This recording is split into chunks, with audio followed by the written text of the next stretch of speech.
Thank you, Mr. Mayor, members of council, Mr. Cheatham. Appreciate you giving me the honor of being here tonight. This is a wonderful evening to celebrate something that's quite remarkable in our city, and I'm honored to be here representing the men and women of the Wilmington Fire Department to give you this presentation. And I think I got to do this. The first thing I'd like to do is I'd like to recognize the committee members that served on this memorial committee, and I know that several of them are here. I would like to bear your indulgence as they come forward because I would really like to recognize them. They are first Ms. Louise McCall, who was the chair of our external committee, Mr. Jack Bartow, Ms. Dana Cook, Ken Hooks, Dave Shuey, and Steve Tide. And I know some of them are here, so if you'd please come up. And we had some internal members to the fire department also. Retired Battalion Chief Mickey Higgins, his co-chair Randy Burton, Ken Bogan, who is retired now, Wendy Giannini, David Hines, Jack Jarvis, Rodney Lester, Marge Taub, and Chris Walker. Thank you folks for coming up. No, stay here. Please stay here. It won't take long. First of all, I want to give you an overview of the project. First of all, the project was designed by Carolina Bronze. We estimated when we started out that this was a $250,000 project. Actually, remarkably enough, we ended up to be at an actual cost of $253,680. That didn't include in-kind donations of things like moving utility poles and utilities, which were donated very generously. Along with those in-kind donations, this memorial was, the total cost on this memorial was $276,000 and $840. And I want you to know it was paid for entirely through private donations from this community. That to me is remarkable. Yeah. A quick review of the history of this project. We received at some years ago, we received a piece of steel from the World Trade Center. That served as a centerpiece for our memorial, which is a bronze firefighter that is actually holding that piece of steel. You'll see from the picture there, that was the day that the steel arrived in Wilmington. It was stored until this project could get going and get off the ground. When we got the steel, we realized that we had done a fairly poor job of actually recognizing our own fallen firefighters. In fact, we had, over the history of the Wilmington Fire Department, had 7 firefighters that had died in the line of duty serving this great city. And so we wanted to put together a project that both honored the 343 firefighters that died on 9/11 and also the 7 firefighters that had perished while in the line of duty in the Wilmington Fire Department. Just to show you how we had progressed with this project, this was our first design. This was when a bunch of firefighters sat around a room and thought about if we raise $25,000 or $30,000, I believe we can get enough bricks to make this thing happen. Just to show you how naive we were, we progressed from that very quickly. Our second design concept was similar, although we grew a little bit. It was a little bit more refined in the way that it looked. But still had the bronze statues around the outside and the firefighter holding the piece of steel in the center with the 3 flags. The third concept rendering, when we partnered with Carolina Bronze, was that of a concrete helmet. What you see there is the actual bill of a firefighter's helmet with the design that's in the underneath side of that bill. The firefighter is standing in the middle of the rubble holding the statue, and now the firefighter statues are around the outside. The final design, and this is an actual picture of this memorial, I think is one of the most beautiful things that we have here in Wilmington.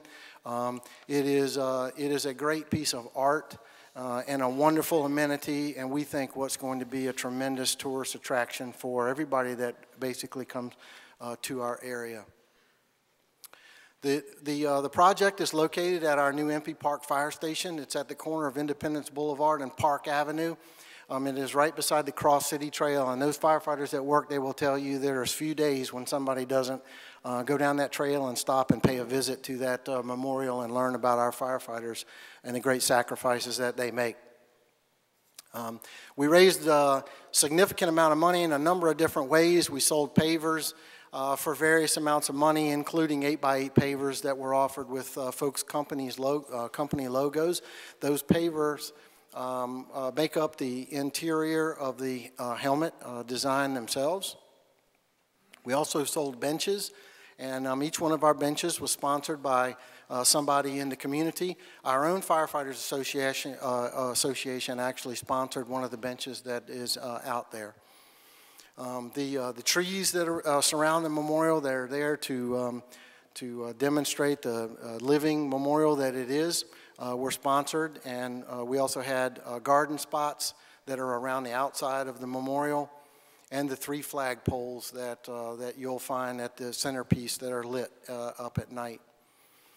As we said, we also had where folks could sponsor the individual monuments. These individual pedestal monuments of the helmet, the boots, and the gloves are the ones that recognize our fallen firefighters. You can see underneath of that there's a small sign that's affixed to the pedestal that basically describes their tenure in the fire department and when they passed away and the conditions under which they passed.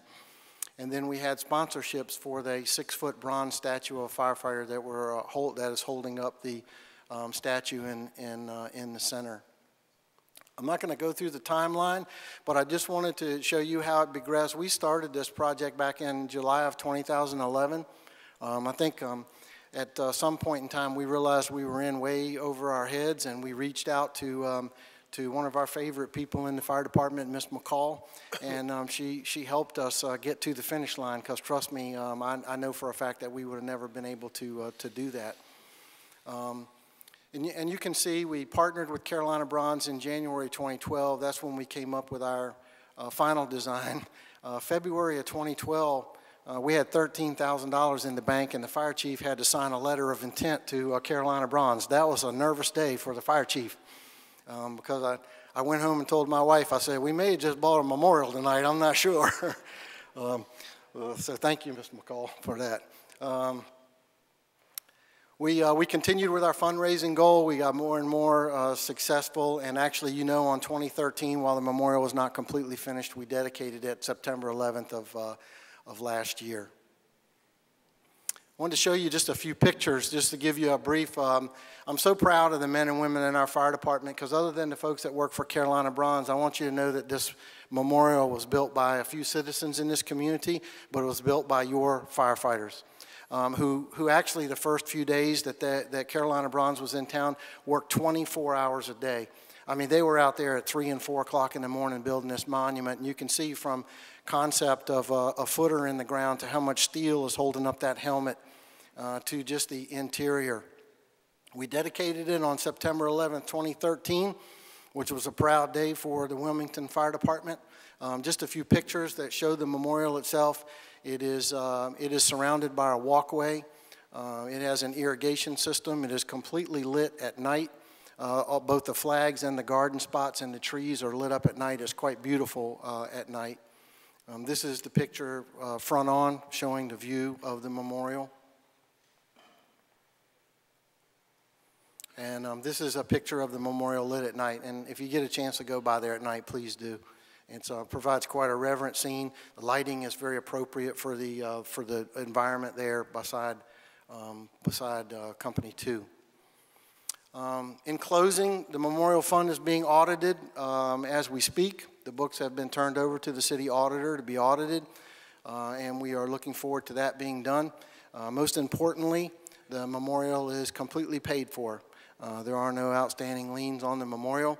We have established a maintenance committee, so while we are going to request that the city take ownership of this memorial, but we in no way expect that that should cost you any money or the taxpayers, as we are still raising money continuously for the upkeep of this memorial.